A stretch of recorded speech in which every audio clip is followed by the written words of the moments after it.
और हमारा मैं आपको टाइप्स ऑफ नाउन बता रहा था। जो पहला वीडियो है वो उसमें हमने दो नाउन को कवर किया था, एक था प्रॉपर नाउन और दूसरा था कॉमन नाउन। ठीक है, ये दोनों एक दूसरे से रिलेटेड है। ठीक है, प्रॉपर नाउन और कॉमन नाउन जो है एक दूसरे से रिलेटेड है। ठीक है, प्रॉपर नाउन और कॉमन नाउन की बात करें तो एक ऐसा नाउन जो अपने पूरे क्लास को डिपिक्ट करता है, अपने पूरे क्लास को रिप्रेजेंट करता है, उसको हम प्रॉपर नाउन कहते हैं। जैसे बॉय, तो बॉय जो है वो सारे दुनिया में जितने भी बॉय है उन सबको रिप्रेजेंट करता है। ठीक है, गर्ल दुनिया में जितनी भी गर्ल्स है उनको रिप्रेजेंट करता है। एनिमल दुनिया में जितने भी एनिमल है उनको रिप्रेजेंट करता है। ठीक है, तो मैंने आपको बताया था कि कॉमन नाउन ये होता है और प्रॉपर नाउन क्या होता है। तो बॉय में एक पर्टिकुलर बॉय का नाम ले लिए तो वो हो गया प्रॉपर नाउन। एनिमल में एक पर्टिकुलर एनिमल का नाम ले लिए तो वो हो गया प्रॉपर नाउन। ठीक है, फर्नीचर में एक पर्टिकुलर फर्नीचर में चेयर का या टेबल का नाम ले लिए तो वो क्या हो गया आपका प्रॉपर नाउन। ओके, तो अब बढ़ते हैं आगे और आज हम बात करेंगे कलेक्टिव नाउन की। किसकी बात करेंगे हम? आज हम बात करने वाले हैं कलेक्टिव नाउन की। कलेक्टिव नाउन क्या होता है? ठीक है, तो इतना हार्ड नहीं है समझना है इसको। कलेक्टिव नाउन मतलब कलेक्शन। कलेक्टिव नाउन का मतलब क्या होता है? कलेक्शन। ठीक है, कलेक्शन ऑफ नाउन्स। जैसे हम बहुत बार क्या बोलते हैं, जैसे मान लीजिए कि आप बोलते हो आर्मी, हम बोल रहे हैं आर्मी। ठीक है, मैं बोलूं कि लद्दाख के बॉर्डर पे आर्मी तैनात है, लद्दाख के बॉर्डर पे आर्मी तैनात है।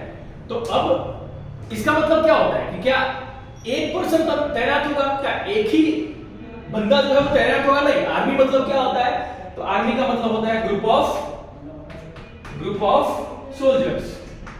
Group of soldiers. ठीक है, आर्मी का मतलब क्या होता है? Group of soldiers. ठीक है, मैं बोलूं कि मेरी एक फैमिली है। ठीक है, मैं ऐसा बोलूं कि मेरी एक फैमिली है, मैं ऐसा बोलूं कि मेरी एक फैमिली है। ठीक है, तो फैमिली का मतलब क्या होता है? फैमिली में बहुत सारे मेंबर्स होते हैं। ठीक है, दादा दादी, चाचा चाची, मामा मामी, ठीक है, भाई बहन, कजिन्स वगैरह होते हैं। ठीक है, तो हम कह सकते हैं ग्रुप ऑफ मेंबर्स या पीपल, ग्रुप ऑफ पीपल। ठीक है, मैं बोलूं कि वहां पे बहुत ज्यादा क्राउड था। ठीक है, वहां पे बहुत ज्यादा क्राउड था। ठीक है, तो क्राउड जो है वो भी क्या होता है? It is also a group of people. ठीक है, क्राउड क्या है? Group of people. ठीक है, क्राउड जो है ग्रुप ऑफ पीपल है। ठीक है, ग्रुप ऑफ पीपल जो एक क्यू में खड़े नहीं है, एक लाइन में खड़े नहीं, उसको क्राउड बोलेंगे। ठीक है, तो हम क्राउड का प्रॉपर अगर करें तो group of people gathered eight one place, gathered eight one place. ठीक है, अगर हम बात करें क्यू यू ई, क्यू, इसका मतलब होगा कि group of people standing, group of people standing in a line. ठीक है, तो ये सारे जो है वो एग्जांपल्स है कलेक्टिव नाउन के। तो कलेक्टिव नाउन होता क्या है? तो कलेक्टिव नाउन मतलब होता है, अगर हम डेफिनेशन की बात करें तो collective noun it depicts the group, it depicts the group of person,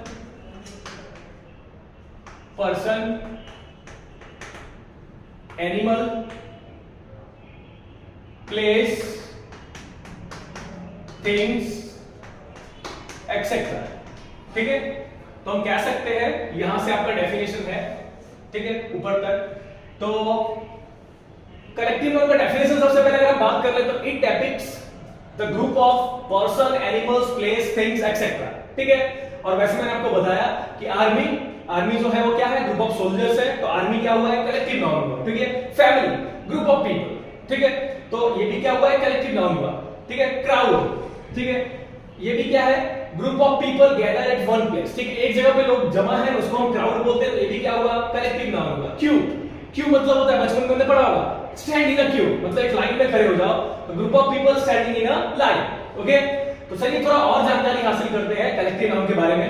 collective noun में जैसे मैंने आपको बताया था कलेक्टिव नाउन होता क्या है। ठीक है, तो कलेक्टिव नाउन जो है ग्रुप को रिप्रेजेंट करता है। ठीक है, वो कलेक्शन ऑफ थिंग्स को या फिर ग्रुप को क्या करता है? रिप्रेजेंट करता है। ठीक है, डिपिक्ट करता है। ठीक है, तो यहां पे देखिए पर्सन, एनिमल्स, प्लेस और थिंग्स, चारों के हिसाब से मैंने कुछ वर्ड सिलेक्ट किए हैं। ठीक है, जो ग्रुप के लिए यूज किया जाता है। जैसे कह सकते हैं cast, sorry cast, cast and crew बोलते हैं ना, ठीक है, स्टार कास्ट, स्टार कास्ट आपने वर्ड सुना होगा, ठीक है।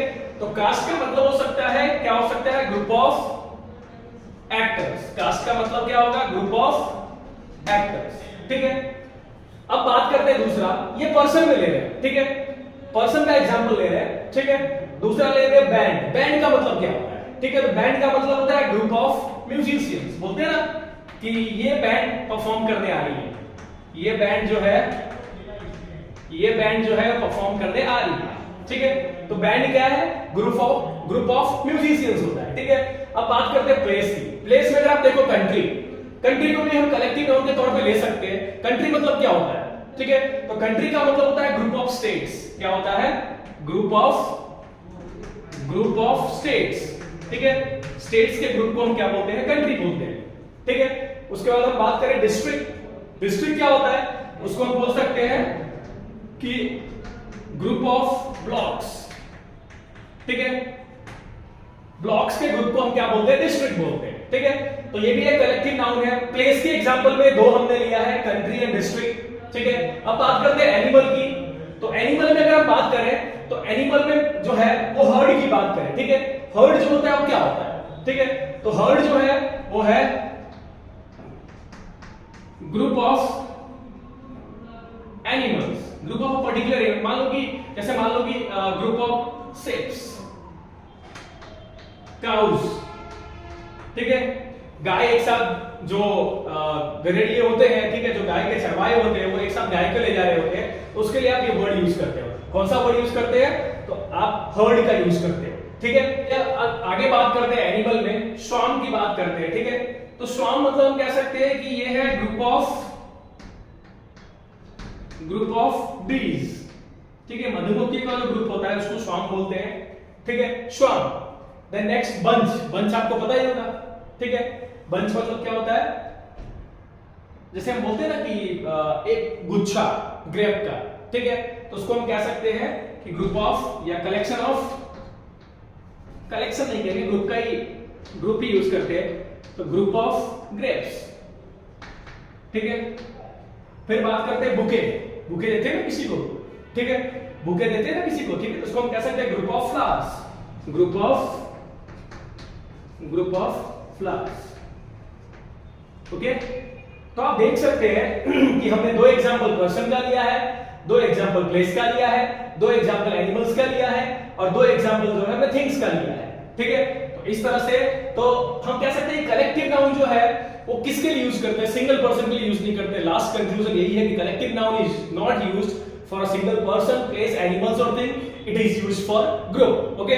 तो बहुत ही आसान है, आप आराम से इसको याद रख सकते हो। और इस तरह के कुछ वर्ड्स अगर आप याद कर लेते हो,